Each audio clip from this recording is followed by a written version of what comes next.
morning in DeLand, neighbors in panic in the middle of the night. This fire damaged several apartments. You're looking at dramatic video from a neighbor showing us the flames. Volusia County fire officials telling us that fire started just before 1:30 this morning. 16 people from 8 different units are now out of their homes, and the American Red Cross is there to help them out. We want to let you know nobody was hurt. Here's the video of firefighters who've been rescuing a cat from one of the units there. Look at that. Spectrum News 13's Julie Gargata is there this morning. Stay with us. At the top of the hour, she'll tell you how one young man's actions may have saved lives. All new this morning, Satellite Beach city leaders will consider pumping up to $15,000 tonight into new tests to detect cancer-causing chemicals in the groundwater. As we've been reporting for months now, there's been more than 50 cases of people under the age of 40 getting cancer in the past 8 years. Spectrum News 13's Jerry Hughes is at Satellite Beach City Hall. So Jerry, the city has already conducted tests that found those chemicals. Why do more tests? Well, Yvette, the city leaders tell us that they just want to make sure that there's actually chemicals here in the groundwater. So they're going to test 3 wells, the original ones, including this one here at City Hall, along with additional 5 wells. A new round of tests could be coming to Satellite Beach's groundwater. We feel that it's important enough to let our citizens know about the water here. Earlier test results released this summer detected the fluorinated chemicals known as PFOA and PFOS in the wells at the 3 test sites. The EPA found those chemicals may cause cancer. This has to be everybody. So look into it and say, we have it or we don't have it. If we have it, how do you think we got it? What do we do to clean it up? Mayor Frank Catino tells us the amount of PFOA and PFOS found is well under the EPA health advisory levels. Still, he and the city council want to move forward with more tests at new locations that haven't been tested since the 1990s. We want to make sure that we do the testing to assure people that we are safe. And if we get some chemicals that are hazardous and fall over the guideline limit, that we know how to proceed from here. Some say the EPA guidelines need to be lowered. Residents suspect the chemicals in the groundwater are behind a cancer cluster in the area. Those chemicals have been found in firefighting foams that were used for decades at nearby Patrick Air Force Base. The Florida Department of Health is investigating along with Brevard County. The test under consideration today would also look for other contaminants as well as herbicides. City Council will look at ordering that new round of tests at their meeting tonight at 7. At Satellite Beach, Jerry Hughes, Spectrum News 13. We are a little more than a month away from the general election. Elections offices are putting in a lot of work to get prepared. So, for example, Orange County Election Supervisor Bill Cowles, we checked in with him. He says the county goes from, get this, 46 full-time employees to more than 3,000 on election day. This month, they are holding training for these poll workers who will be working temporarily. Cowles says they found a lot of workers this year's election through a program that's called Adopt a Precinct. Fundraising program where community groups come and they adopt a polling place. They provide us the workers, and instead of paying them individually, we write one check to the organization, and it becomes a fundraiser. Workers can make anywhere from $175 to $275 a day, depending on the position. All right, if you're planning to vote in the midterm elections, you have 6 more days to register. What does that mean? October 9th is the date you need to remember. October 9th is the deadline. This also applies to changing your party affiliation. Anyone registered, regardless of party, can vote in November. You must be 18 years old, be a Florida resident, and be a U.S. citizen to register to vote here in Florida. Florida's new death sentencing laws are back in the spotlight today. Our Capitol reporter Trey Kinsey breaks down why a case going before the Florida Supreme Court today could have big consequences for death penalty cases. In nearly 2 years after the U.S. Supreme Court ruled Florida's old death penalty sentencing law was unconstitutional, the legal battle over the implications for dozens of death row inmates continues today. The state Supreme Court's taking up a case involving a woman who was sentenced by a judge and the recommendation of a jury. That's the way the process used to work. Lawmakers have reformed that process, and now juries have the sole authority to hand down death sentences. The plaintiff here is demanding a new sentencing trial because that law has changed. Now, depending how the state Supreme Court rules, this could open the door to a wave of lawsuits being brought by death row inmates who also want new sentencing trials. We'll be on hand. We'll let you know how today's arguments go. In Tallahassee, I'm Troy Wilkinson. 4 men were arrested in California for their roles in last year's violent Unite the Right rally in Charlottesville, Virginia. Drake Daly, Thomas Gillen, Michael Masellas, and Cole White each faced charges of violating the Federal Riot Act.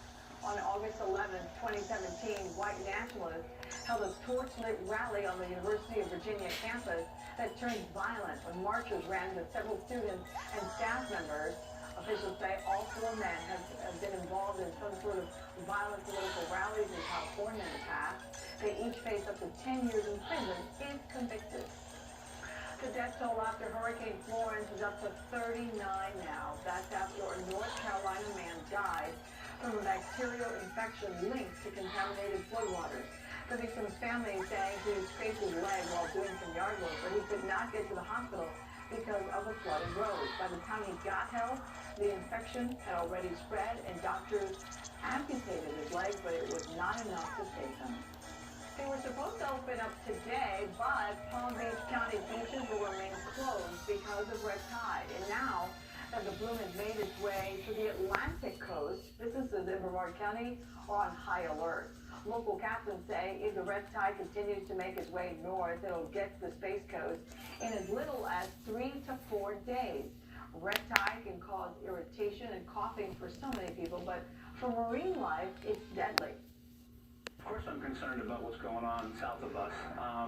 Actually, I'm concerned about what's going on in the whole state. As far as the businesses are concerned, all the charter boat captains have taken a reduction in calls as a result of people not truly understanding where the problems are in the whole state of Florida. Brevard County's manager tells Spectrum News 13 the county is in contact with South Florida leaders and are closely monitoring the situation. As far as the ongoing red tide issue along the west coast of Florida, take a look at these satellite images still showing the bloom. The part in the black is the state of Florida, and the rainbow colors, all of that put together is the actual red tide. The lingering effects are still being felt a few miles offshore. The latest images show the bloom stretching 160 miles down the coast, but unlike a few weeks ago, the wind is keeping the effects of red tide away from the actual shore. So conditions at most Pinellas County beaches are clear right now.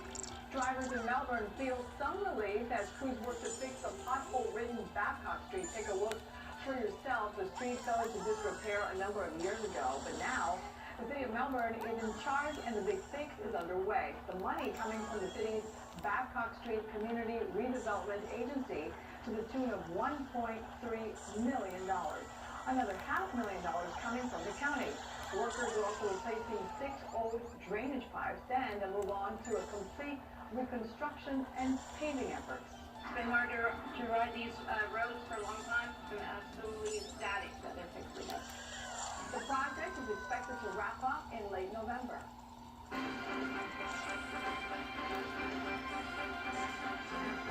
minutes past the hour on this Wednesday. We're tracking a few showers on Full Travis 13 today.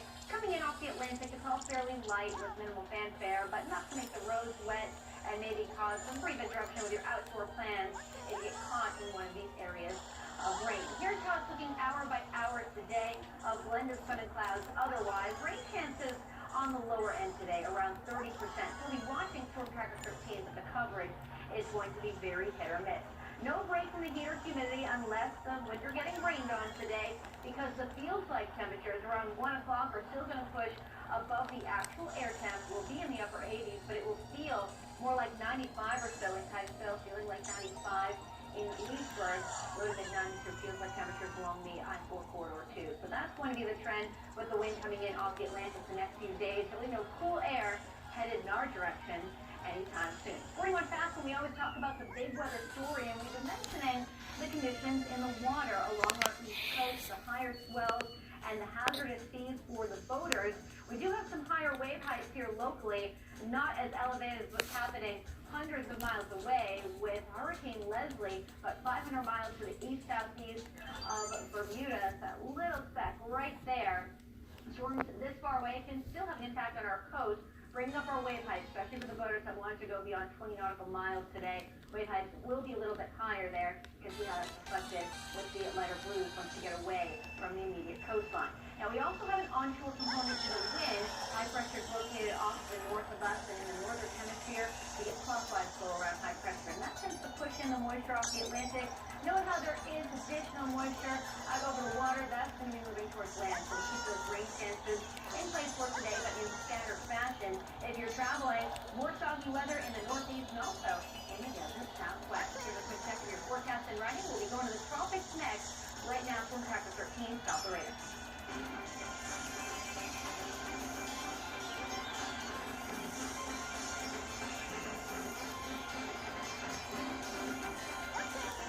It's our first look, and your first look right there. Check it out. Universal's newest upcoming roller coaster. Show the artist rendering when and where you'll be able to hop on and ride. Spoiler alert, Harry Potter fans will love it. You're watching Central Florida's only 24-hour news channel, Spectrum News 13. News, weather, now, exclusively on Spectrum. Spectrum News 13 is brought to you by Morgan & Morgan. Morgan & Morgan is at Pound Law on your cell phone. That's pound 529.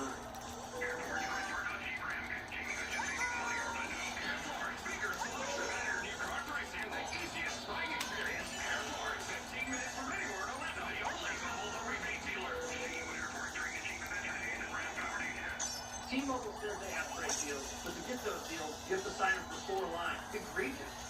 One line with T-Mobile is $70 a month. Spectrum Mobile with unlimited data is just $45. That can save you up to $300 a year. Splendid. The Source app? I contradict that presumption. What? I mean, if I have to explain it to you. Okay. Want a better deal on mobile? This is Spectrum. That's an idiot.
Jay, pick that pillow up.